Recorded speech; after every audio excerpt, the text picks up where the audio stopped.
Ensuite, passons à l'analyse.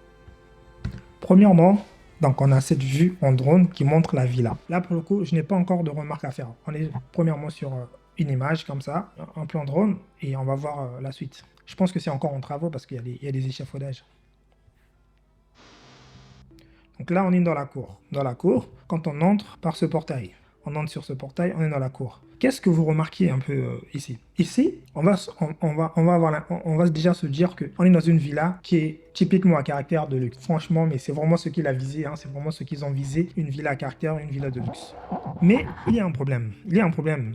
Le luxe a ses notions à lui et a ses règles à lui. Le luxe, c'est de la grandeur. Ça se manifeste ici par la grandeur justement de la villa parce que quand on voit les personnages, on voit l'artiste, on voit le monsieur avec lui et les autres, ils paraissent tout petits devant cette immensité de cette villa. Ce qui veut dire que cette villa, elle doit être déjà en double hauteur ou alors elle est en 2 étages. Deuxième chose, c'est que l'espace entre la villa et le mur de clôture, il est tellement restreint qu'on a l'impression qu'on est confiné là-dedans, qu'on est serré dans cet espace. On est compte. Le problème, c'est que quand on est dans le luxe, déjà, il faut avoir de l'espace à revendre. Ce qui veut dire que quand tu as un grand bâtiment, il faut qu'il y ait de l'espace, il faut que ça respire avant d'arriver au mur de clôture, forcément. Donc là, après, je comprends. On est dans cette situation parce qu'on est aussi en ville, il y a des problèmes du foncier, etc. Mais il y a toujours des façons conceptuelles à réfléchir pour donner cette impression de grandeur.